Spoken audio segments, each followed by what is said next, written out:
जय हिंद दोस्तों। हमारे जो भी अभिभावकगण हैं, हमारे निदेशक मंडली हैं, हमारे सलाहकार हैं और हमारे प्रिय बंधुगण, संग्रामी साथियों,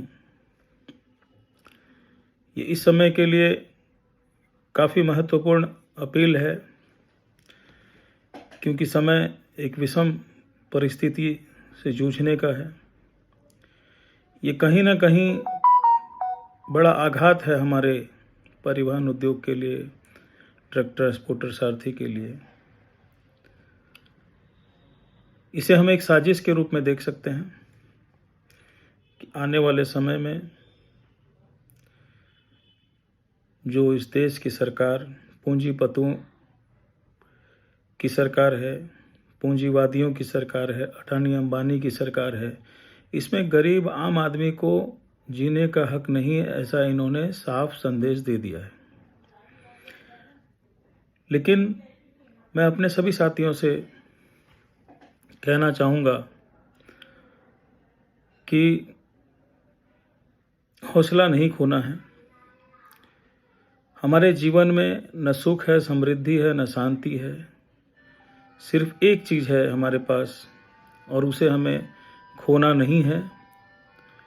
हौसले को बढ़ाए रखना है जो हमारे पास है, संयम बनाए रखना है जो लगभग टूटने को है, क्योंकि इस सरकार की जो सबसे बड़ी आघात है वो इसी संप्रदाय पे, इसी उद्योग पे पड़ रही है। लेकिन मैं अपील स्वरूप आप लोगों से कहना चाहूँगा, मेरे सभी चालक बंधुओं से कहना चाहूँगा कि हौसला बनाए रखें, संयम बनाए रखें। लड़ाई हम जीतेंगे, ये हमें आशा ही नहीं भरोसा है। हम आश्वस्त हैं हम इस लड़ाई के लिए कि हम ये लड़ाई जीतेंगे। बस हमें एक टीम वर्क बनाना होगा, भटकना नहीं होगा। कोई 2 तारीख को बंद कर दे, कोई 3 तारीख को बंद कर दे, कोई 10 तारीख को बंद कर दे, कोई यहाँ मीटिंग करे, कोई वहाँ मीटिंग करे। हमें सबसे पहले आपस में एक सामंजस्य बनाना होगा और बंद एसी कमरे में बैठे लोगों से दूर रहना होगा। ये सड़क की लड़ाई है, इसमें बंद एसी कमरों का कोई काम नहीं है। आज यदि हमारी स्थिति हुई है तो उन बंद एसी कमरों की वजह से ही हुई है, ये हम जानते हैं। और वो फिर आएंगे नए रूप में, लुभाने के लिए, मनाने के लिए, बहकाने के लिए। और अंत में जैसे कई स्ट्राइक में हो चुका है, वो अपना उल्लू सीधा करेंगे और आगे बढ़ेंगे और हम ठगे से महसूस करेंगे। हम ठगे न जाएं, इसलिए हमें पहले से तैयार रहना होगा। कुछ खास कर उन लोगों से जो जेब में चिट्ठियां रखते हैं, बांटते रहते हैं, उनका कोई मालूमात नहीं। देश में परिवहन उद्योग की समस्या क्या है, ड्राइवरों की समस्या क्या है, मोटरों की समस्या क्या है, ढंग से चेचिस में कितने नंबर होते हैं वो उन्हें नहीं पता होगा। लेकिन वो अपने सुविधा के अनुसार पैसे लेकर या अपने प्रलोभनों के साथ चिट्ठियां बांटने में मशगूल हैं। बीते दिनों हम लोगों ने एक ऐसा उदाहरण देखा, प्रलोभन देकर दिल्ली बुलाया गया, लेकिन उस मीटिंग में कुछ था नहीं, न होना था। आज भी शायद कहीं कोई मीटिंग है, वहाँ भी कुछ नहीं होना है। खैर, इन बातों से दरकिनार होते हुए हमें अपने लड़ाई की ओर ध्यान देना है। आज बिहार, हरियाणा, पंजाब, दिल्ली में जो संघर्ष जारी है, महाराष्ट्र में जो संघर्ष जारी है, उदाहरण है पूरे देश के लिए कि जमीनी लड़ाई यदि करेंगे तो सफलता मिलेगी। अवैध खनन का मामला झारखंड में जीत की ओर है, बंद होगा अवैध खनन। बिहार में जो समस्याएं थी रिपोजिशन को लेकर, बालू माफियाओं को लेकर, वो भी बंद होने के कगार पे है। जिसका माल उसका हमाल जोरों पे है। हमारे कुछ साथी, कुछ अभिभावक इसमें जोरदार तरीके से लगे हैं, सफलता की ओर है। मैं उनको एक बात जरूर कहना चाहूँगा कि आँखों में पानी रखो, होठों पे चिंगारी रखो। आँखों में पानी रखो, होठों पे चिंगारी रखो। जिंदा रहना है तो तरकीबें बहुत सारी रखो। राह के पत्थर से बढ़ के कुछ नहीं है मंजिलें, राह के पत्थर से बढ़कर कुछ नहीं है मंजिलें। रास्ते तो आवाज़ देते हैं, बस सफ़र जारी रखो। तो हमें इस काले कानून के खिलाफ लड़ने के लिए एक सामंजस्य बनाना है। हम लोगों ने बातचीत आरंभ किया है। मैंने 2 दिन पहले चिट्ठी भी लिखा है केंद्र सरकार को और इसे हटाने की अपील की है। खैर मैं जानता हूँ ये खाना पूर्ति है, लेकिन एक तरीका है, ये सिस्टम है, इसे अपनाना तो होगा। और उसके बाद कल कई संस्थाओं ने लिखा। लेकिन ऐसा क्यों होता है कि हम ही आगे रहते हैं सोचने के लिए? हमारी राष्ट्रीय संयुक्त मोर्चा ही क्यों आगे रहे? बाकी जो ठेकेदार बने बैठे हैं संस्थाएं, उन्हें भी कुछ करनी चाहिए।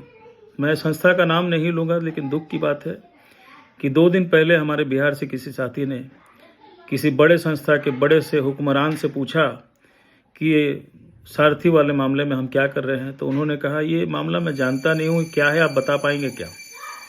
धिक्कार है उन हुक्मरानों से, धिक्कार है ऐसी संस्थाओं से जो आज तक जनता के खून चूसने के सिवा उन्होंने कुछ नहीं किया।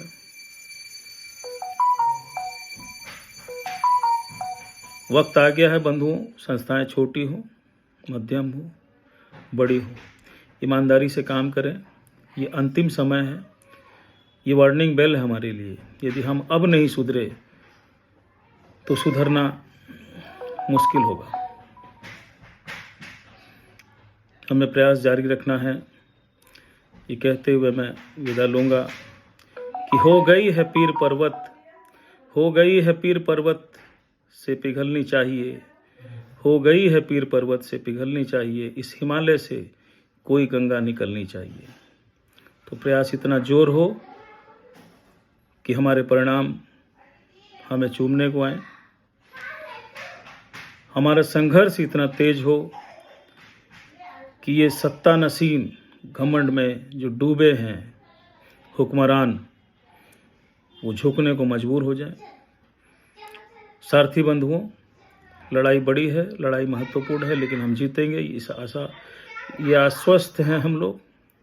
इस लड़ाई को जीतने के लिए हर वो कारगर संभव प्रयास किया जाएगा और इस जीत को आपके चरणों में रखने की जिम्मेदारी राष्ट्रीय संयुक्त मोर्चा, united front for truck transporters and Sarathi association लेती है।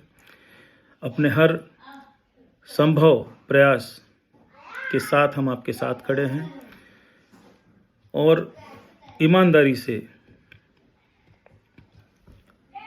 लड़ाई लड़ी जाएगी। जाते जाते मैं आपसे इतना कहता हुआ आपके भरोसे को बढ़ाना चाहूँगा कि लक्ष्य हर कोई बनाता है, लक्ष्य हर कोई बनाता है और पाता वही है जिसका सच्चा ईमान होता है। वही बदलते हैं रुख हवाओं का जिनके इरादों में जान होता है। तो मेरे सारथी बंधुओं, आप में वो जान है, आप में वो जज्बा है, आप में वो हिम्मत है, आप में वो हौसला है, आप में वो ताकत है, आप में वो सच्चाई है, आप में वो सत्यता है, आप में वो निष्ठा है, आप में वो तन्मयता है कि आप इस लड़ाई को जीतेंगे। इसी आशा, विश्वास और भरोसे के साथ जय हिंद, जय उपसा, जय राष्ट्रीय संयुक्त मोर्चा, डॉक्टर राजकुमार यादव। धन्यवाद।